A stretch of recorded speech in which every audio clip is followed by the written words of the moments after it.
I saw two white-shaped figures on camera 4, and Carol from Bolsove, I keep seeing a figure of someone standing on that webcam. There's a member of the crew going through. That is not obviously, and there's another member there going through on that webcam. They're preparing for the vigil tonight. Now, if you spot anything unusual, you can get in touch. You can text your sightings and messages to the word text, then a space, and then you text the number 80889. The text costs 50p plus one standard rate message. Don't forget you must be over 18 to get in touch with Most Haunted, and of course I want to know who you are and where you're from so we can give you a mention on air. Also, you can send your pictures in this time on Most Haunted Live. We're very excited about this. Send those to our website, mosthauntedlive.net. Strange, unusual pictures you've got of paranormal events or your most haunted gatherings as well, so keep those coming via the website. We may be showing some of those on screen later in the show tonight. Now, we've got a great competition on Most Haunted Live this time round. There are always great prizes. This time is no exception.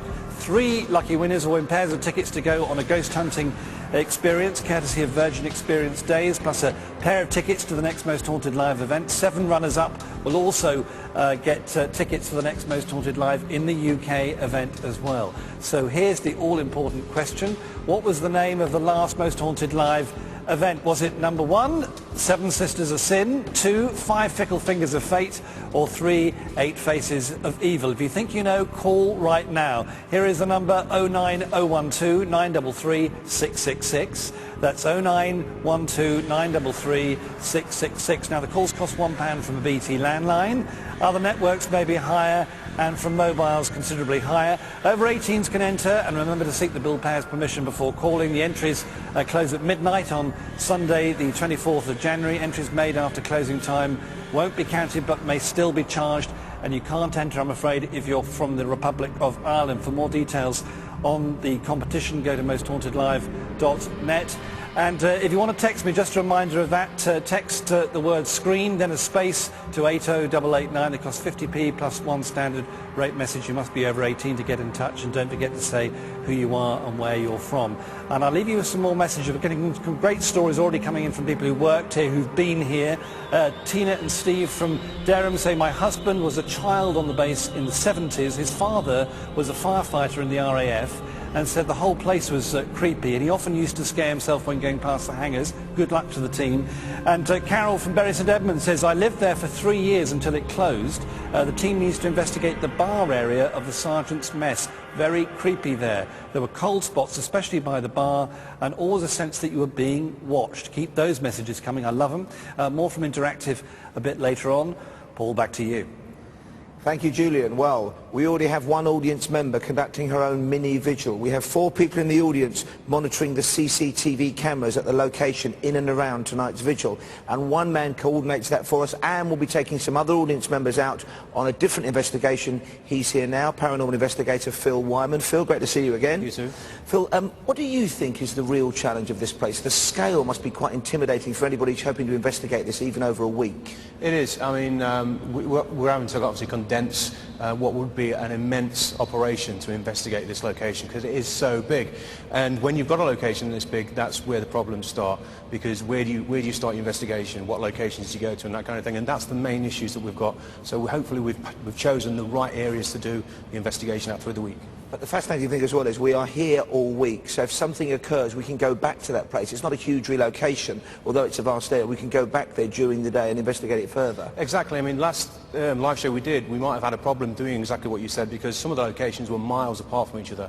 But if we do get something on this week's investigation, we can quickly go back to the location because it's all in the same area. It's kind of back to basics because we are doing it as good old-fashioned ghost hunters. And what are you going to do with the audience tonight? I'm going to take 2 members of the audience and go off to one of the locations where the crew are investigating. Hopefully they've stirred some activity up for us. Try seances, experiments, try and contact whatever might be there, and hopefully it'll pay us a visit. Say hello. Thank you very much for the moment. Phil Wyman, Yvette Fielding and the team are at tonight's vigil location. They're about to begin their investigation. We're going straight there after this break. Keep watching Most Haunted Live, The Silent Town.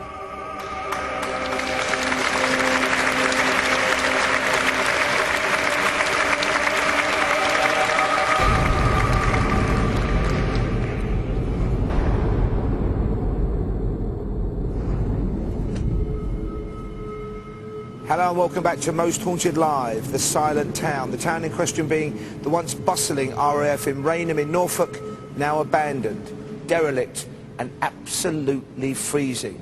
Now we began the investigation tonight right here in this empty aircraft hangar.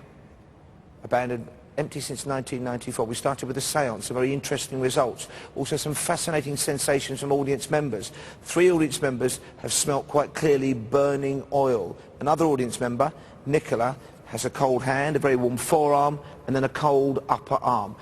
Phenomena we've noticed before. We're going to catch up with that a little later in the programme. Right now, though, with Yvette and the team at the scene of tonight's location, let's get straight over to her now. Can't see you.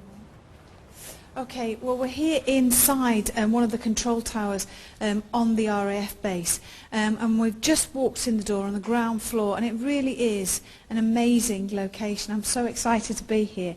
It's icy, icy, icy cold. Our faces are freezing, aren't they? It's that cold. So started, I know you're just about to kick off, but literally just before we came on air, we all heard whistles from down this corridor. And Simon heard 2 huge bangs behind us. There's no one in the room. I was just about to say, we've just heard those 2 big bangs. I'm sorry, darling. No. So let's go down this particular area.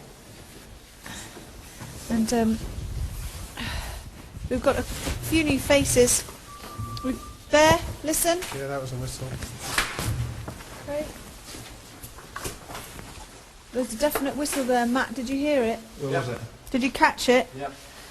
Okay. Where was it? I couldn't tell where it was from, but it was one sound. It was one. It just sounded Can't do it. distant. Yeah. Yes. That's the best way of describing it. Thank you, whoever you are. Please, can you make the noise again? Shh.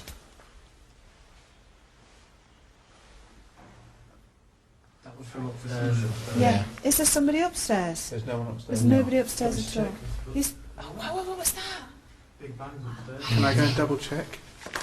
Should we check? Yeah, and again. Listen to the bang. Carl, do you want to go and check? Where is that bang coming from? It sounds like it's coming from behind you, Chris.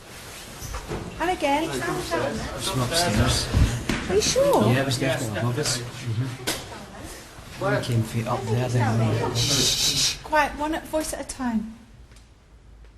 Okay, so we're in a very tight corridor, as you can see. There's a variety of different rooms off. Now the guys are just checking out where that banging noise is coming from. If you just come in this room here. So throughout the whole of this particular